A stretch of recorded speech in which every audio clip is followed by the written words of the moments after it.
Good morning, everybody. It is very close to almost 7:30 on this beautiful Wednesday in San Diego.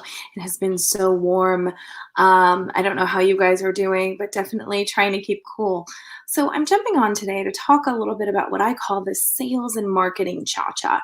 And that is that these two categories are so important to one another, but they are, I'm breaking all the rules here, but they are incredibly interdependent. And what I mean by that is they work together, but they are not the same thing.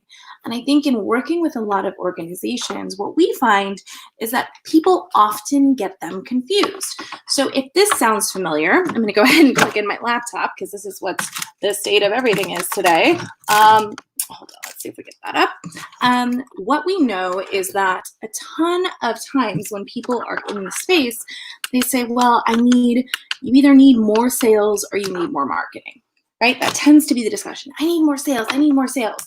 And then marketing does their job. And then they go, well, these are bad leads. These are bad leads. And then marketing goes, well, our job is to get you leads. And they go, qualified leads. So we kind of know that this kind of song and dance exists, right, in the space. So what we look at is how do we make everybody successful, but also set the frameworks to have people realize that this is like a cha-cha, meaning there's 2 steps forward, 2 steps back. So both sides are contributing to this little dance in business.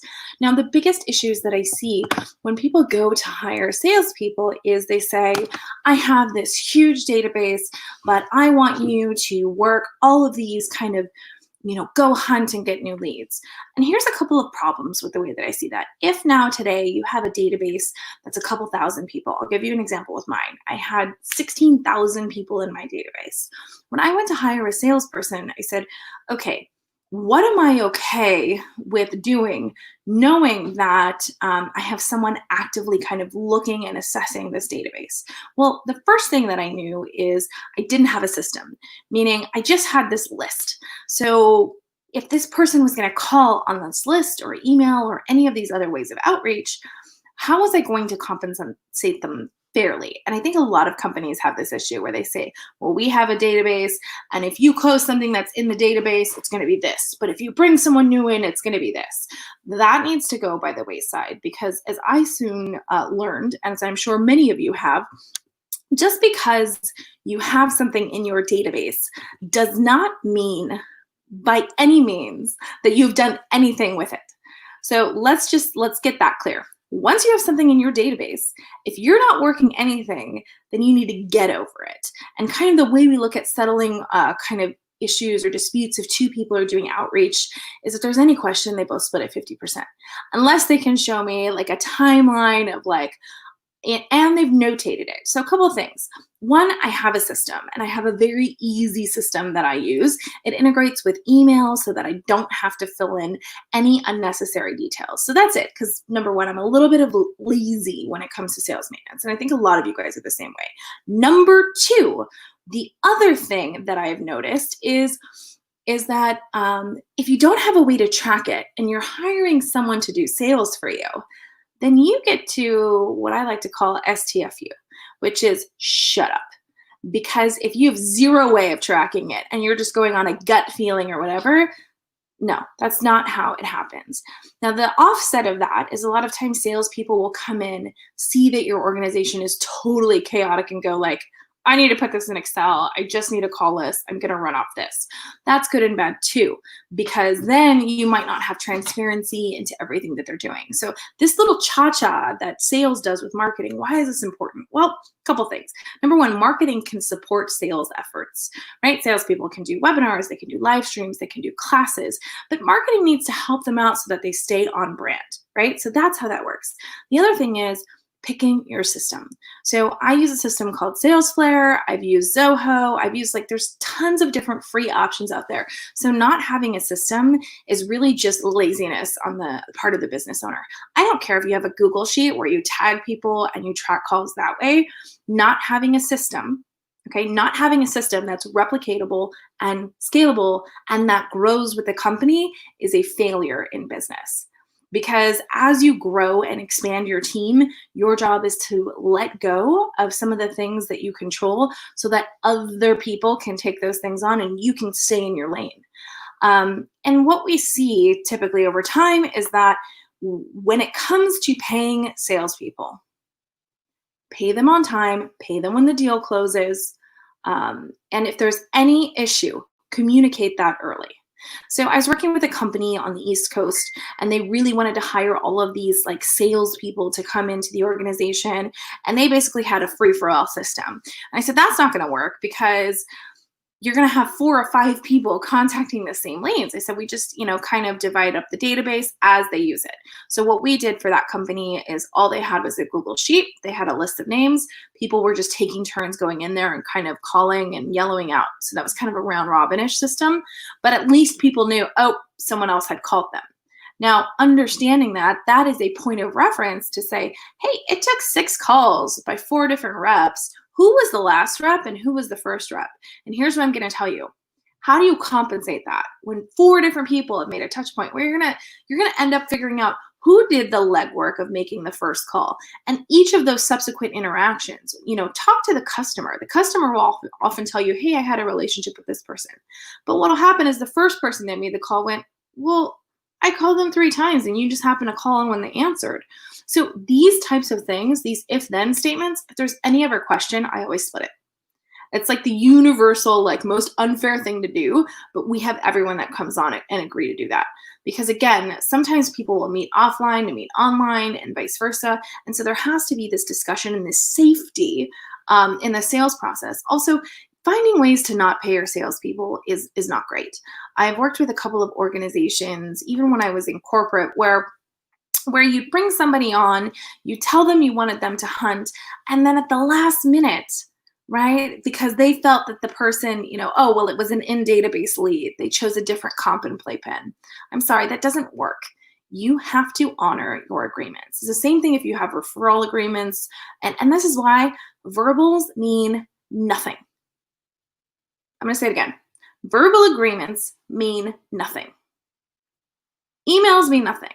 Write up a simple contract, agree how you're going to pay people, put the pay schedule on there, and don't screw over your salespeople. They're putting their reputations on the line to go out and network and find people for you. So if they do all this work for you, I'll give you a perfect example. One of my friends, Ted, he lives in Chicago. He has been pounding pavement for a couple of different companies lately, and he's getting hits on them, right? They have these vending machines for PPE equipment. Now, through this process, he had maybe 3 or 4 additional partners that were helping him do this. As they started getting some of these deals, because they're really large deals, all the partners started coming together and it became this huge cat fight. Come on in. It became this cat fight.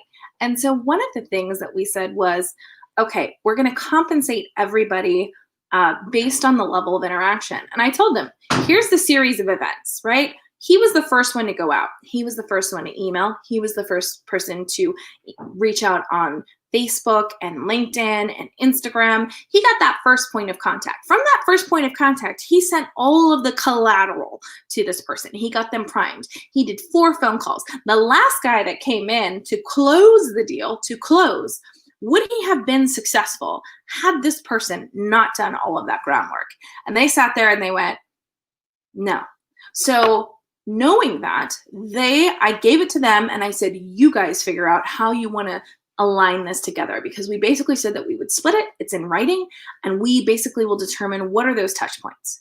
Now, the reason I did that is because it's really, I feel that when you hire high integrity salespeople, intuitively they start working together and they figure out, hey, this is what works, this is not what works, and this is important, right? Salespeople are out there repping your brand.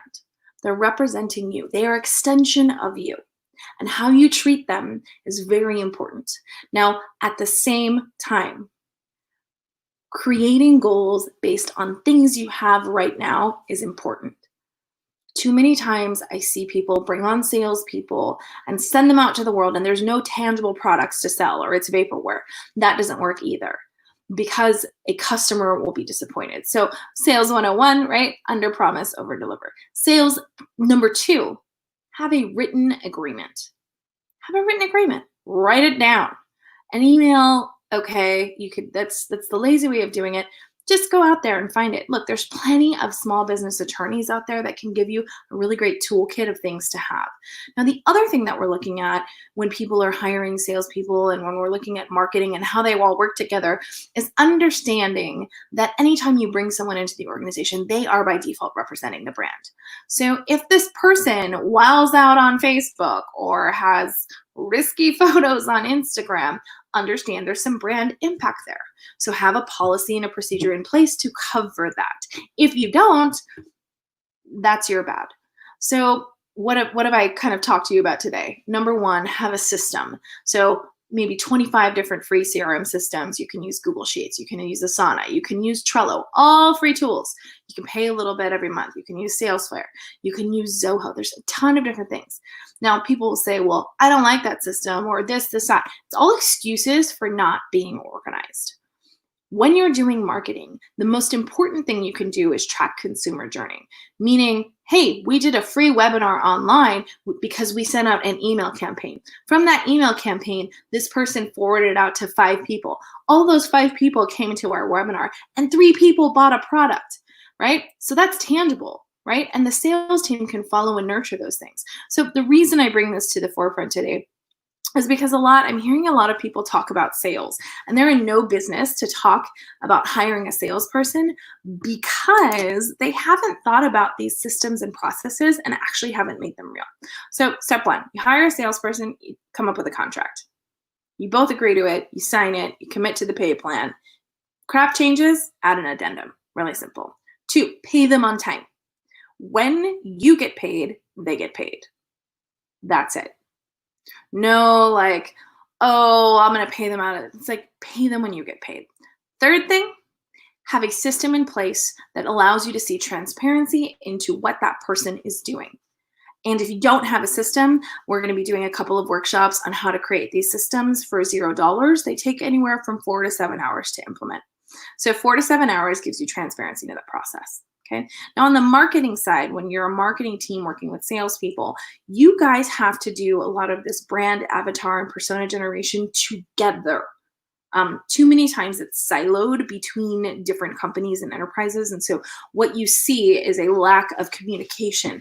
Marketing is working here, sales is working here. So again, this is that cha-cha.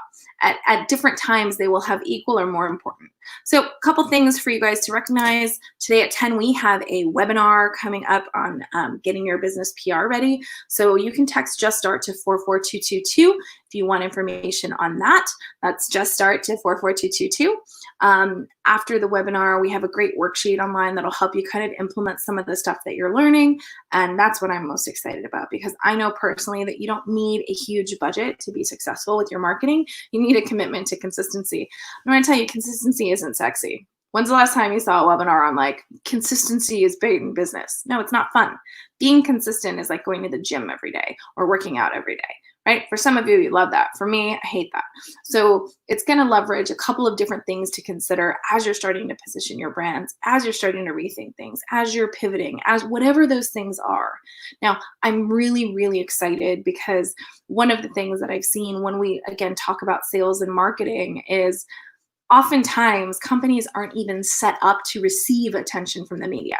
Their messages all over the place. You don't know where to send people. So that's really what we're covering in this webinar today. How do you make sure that you're showing up okay so that when someone calls and says, I remember when I got the call from Fox to come on air and they said, we'd love to have you come on and talk about A, B, and C. I was like, how did you find me? And they said, your website. So when that unicorn moment happens, like, are you set up? And chances are right now, unless you're in the PR media industry, even if you're in social media, you probably aren't. So again, super happy to share all the resource. If you know me, I definitely live by this kind of a 95-5 type of modality, meaning that I don't necessarily believe that it's important to I'm not a big salesperson, so I believe in 95-5, which is 95% value, 5% ask. So 95% of everything you're going to hear today is something you can use.